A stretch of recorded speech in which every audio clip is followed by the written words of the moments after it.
저에게 다 있는 방송 별다방.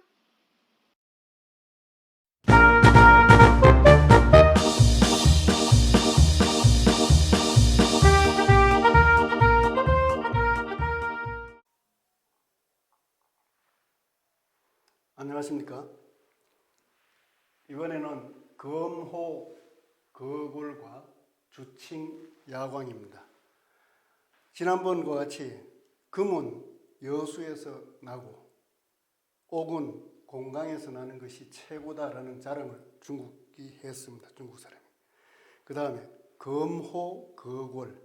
검도 여러 가지가 있습니다. 옛날부터 막야라든지 뭐 여러 가지 검이 있었는데, 검은 거골을 최고라고 부르고 구슬은 야광줄을 최고라고 부른다라는 그 뜻이 바로 검호, 거골과 주칭, 야광이 되겠습니다. 검은 칼검자입니다. 요거는 다 첨자, 모두 첨자입니다. 여러 사람이 모여 있다라는 그런 뜻을 나타내는데, 모든 것을 칼로서 벨 수 있는 것입니다. 모든 것을 칼로서 벨 수 있도록 하는 그런 검이기 때문에 이것을 양날의 검이다. 날이 위와 아래에 있는 양날의 검을, 칼을 검이라고 합니다. 그러면 한쪽만 칼날이 있는 것은 칼도라고 합니다. 칼도. 그래서 검도라고 하면, 검도, 우리가 말하는 검도는 바로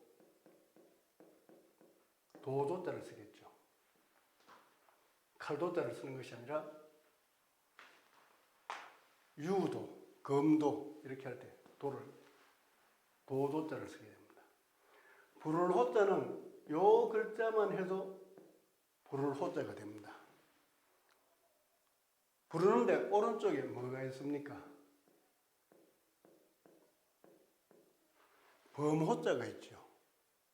범호자. 자, 이 범호자입니다. 부를 호자는 입으로 부르는데 기운이 끝까지 교묘하게 올라간다. 교묘할 교자가 있어요. 공교할 교. 요자와 뜻이 같습니다. 요것은. 그래서 교묘하게 부른다. 어떤 의미를 담아 부른다라는 그런 뜻이 있고, 기운이 끝까지 올라간다, 크게 부른다라는 의미를 담고 있습니다. 호자는 범호자. 범호자는 이렇게 써야 됩니다. 반드시 이것을 쓸 때 오른쪽을 살짝 굽혀줘야 됩니다. 왜 그러냐? 범가죽이나 일반 가죽은 벗겨놓으면 어떻게 되겠어요? 햇볕이 든다든지 하면 오그라드는 성질이 있죠. 바로 오그라드는 그 성질을 나타내기 위해서 이것을 꺾어주는 겁니다. 이것을 그냥 쭉 펴서 써버리면 글자를 잘못 배웠다라는 이야기를 듣게 됩니다. 그래서 아주 엄하게 부른다. 호랑이의 마음처럼 부른다. 호랑이처럼 무섭게 부른다라는 그 뜻이 바로 부를 호자고, 또 이름 호자. 네 호가 뭐냐, 아호가 뭐냐 할 때 이름, 별명이라는 뜻도 갖고 있습니다. 자, 거자, 클거자입니다. 이 클거자는 붓글씨로 써놓은 것을 보고 배우면 틀립니다. 붓글씨에서는 제대로 쓴 것을 제가 거의 못 봤습니다. 이것은 반드시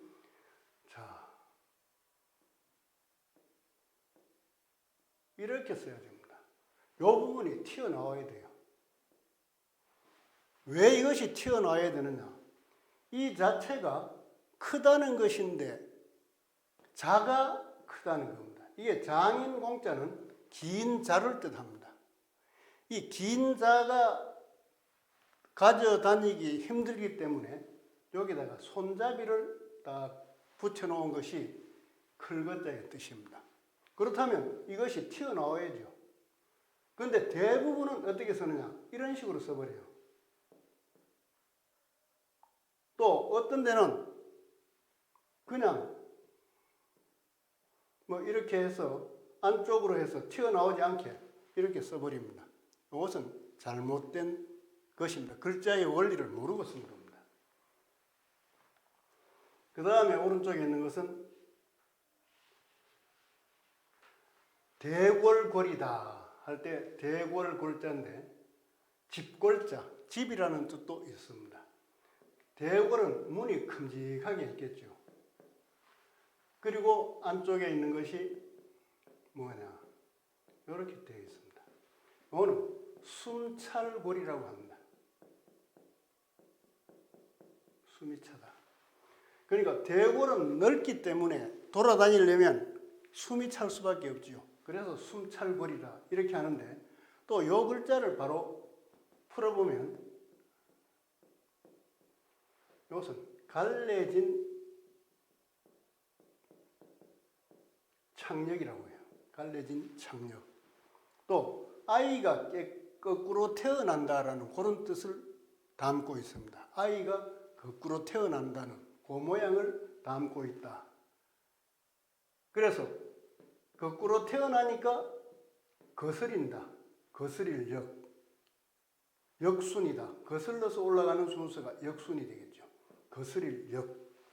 이런 뜻을 담고 있습니다. 숨찰골이라 했지만 거꾸로 해서 하품을 한다. 이건 숨을 쉰다는 뜻입니다. 하품.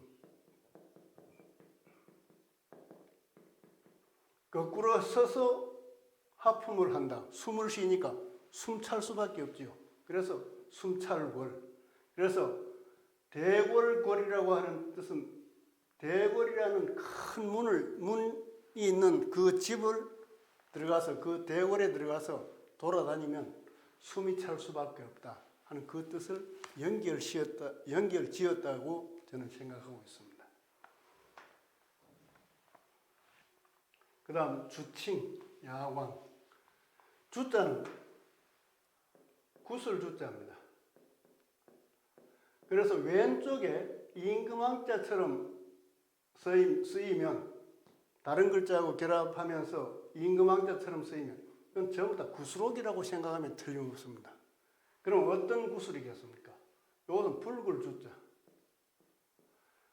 붉을주자는 나무에 흠집을 내니까 붉은 액이 나오더라. 그러니까 붉은 액이 나오는 나무입니다. 그러니까 이 구슬주자는 붉은 구슬의 속성을 갖고 있다라고 기억하시면 되겠습니다. 칭자는 들칭자, 일컬을 칭자입니다. 뭘 드느냐? 자, 벼를 드는 겁니다. 이 벼가 1등품이다, 2등품이다, 3등품이다라는 것을 알리기 위해서 벼를 들고 있는 겁니다. 그래서 이것은 들승자라고 합니다. 손톱조, 손으로 이러한 수염을 든다라는 뜻인데, 다만 이것은 벼를 들어서 품평을 받는다라는 어떤 그런 의미를 담고 있는 한자라고 보시면 되겠습니다. 그래서 구슬을 칭한다 이겁니다. 구슬은 어느 것을 칭하느냐? 야광주를 최고로 친다라는 그런 뜻이 바로 주칭 야광입니다. 밤야자는 높은 하늘에서 달이 길게 이어져 가는 겁니다. 이걸 사람이 보는 거죠. 높은 하늘에서 높다. 그래서 이것은 윗상자의 옛날 글자입니다. 윗상의 옛날 글자다. 고자입니다. 그래서 달이 높은 하늘에서 떠서 길게 저녁부터 길게 이어져 나가는 것이 바로 밤이다.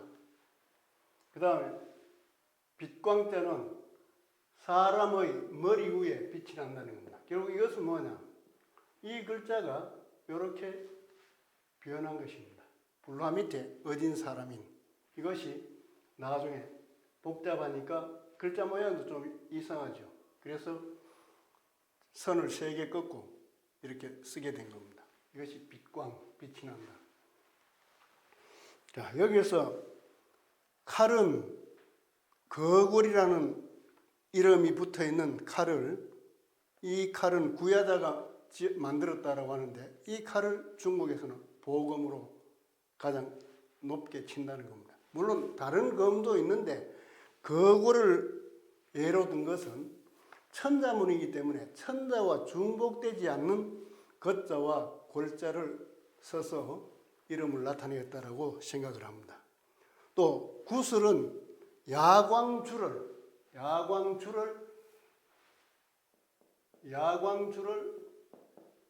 최고로 든다, 최고로 칭한다는 그 뜻이 되겠습니다. 구슬도 여러 가지 구슬이 있겠죠. 그런데 야광줄을 최고로 친다. 천자와 중복되지 않게 야광줄을 썼다고 그렇게 생각됩니다. 자, 구슬에는 여러 가지가 있는데 이것이 보배 진자입니다. 왜 보배가 되겠어요? 이 보배 진자는 구슬인데 보배가 되는 구슬이다 하는 건데 이것은 제가 볼 때는 아주 검은색, 흑진주 같은 그런 의미를 담고 있다라고 저는 봅니다. 왜 그러냐? 이것은 이제 구슬입니다. 왼쪽에 임금왕은 구슬이고 이것은 뭐냐? 사람입니다. 사람의 사타구니에 털이 나 있는 겁니다. 사람의 사타구니에 털이 나 있어요. 그래서 이 글자를 어떻게 옥편에서는 소개하고 있느냐?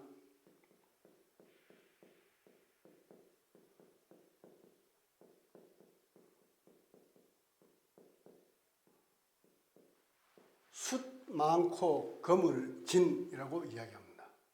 자, 머리가 새카만 사람 어떻게 합니까? 아야, 머리숱이 많아 좋겠다. 이렇게 이야기를 하죠. 바로 이 머리숱을 나타냅니다. 그러니까 이것이 머리에 있는 것이 아니고 밑에 있어요. 삐친 석삼.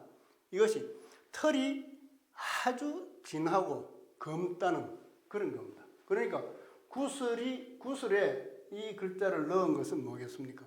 바로 검은색, 아주 검은 진주다라고 연상을 할 수 있는 글자입니다. 보배진. 그래서 이것이 사람의 사타구니에 있는데, 자, 지난번에 이것을 한번 이야기했어요. 이것은 사람의 사타구니에 있는데, 이것은 고환이라고 생각하면 됩니다. 사람, 남자의 고환. 고환에서 이게 열린 게, 지금 사정을 한다는 뜻입니다. 지금 사정을 한다. 고환이 열렸어요. 열렸어. 이게 정액이 축적됐다가 열려서 지금 사정을 하는 겁니다. 그래서 옛날 사람들은 별로 할 일이 없었어. 농사 짓고 뭐 일에 동원되고 이런 것만 했기 때문에 별로 할 일이 없었기 때문에 이 생각염자, 생각 가운데 가장 많은 것이 뭐냐? 마음으로 생각하죠. 이거 정액이 고여 있는 것을 언제 해소할 것이냐 하는 것을 생각했다. 이렇게 연상하시면 아주 좋으리라 생각합니다. 그리고 이 생각이 열린 것이 입으로 들어갔어요. 아래 입, 여자의 아래 입으로 들어갔어. 그러면 이것을 머금을 함이라고 합니다. 그걸 바로 씻어내면 애가 배이지 않겠죠. 애를 배게 하기 위해서는 이걸 열린 정액을 받아가지고 한참 머금고 있어야 된다는 것을 알려주는 글자가 바로 이것입니다.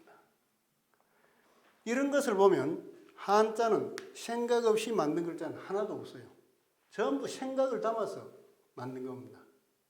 부수 214자, 변형된 것까지 하면 한 240자 내외가 되는데 요 부수 214자만 잘 알고 계시면 한자를 이해하는데 정말 도움이 됩니다. 왜 부수가 중요하냐? 모든 한자는 부수를 결합해서 만듭니다. 부수를 결합해서 만든다. 그러므로 부수의 뜻을 알면 모든 한자의 뜻을 이해하기 쉽습니다. 또 부수의 필순을 알면 모든 한자를 필순대로 쓸 수 있습니다. 한자가 어렵다는 이유 가운데 첫째가 뭐냐? 획수가 복잡하다 이겁니다. 복잡한데 한자 한자 가르치니까 획수가 복잡한 겁니다. 그런데 부수를 가르치면 결합된 부수 그 순서대로 쓰면 필순이 해결됩니다.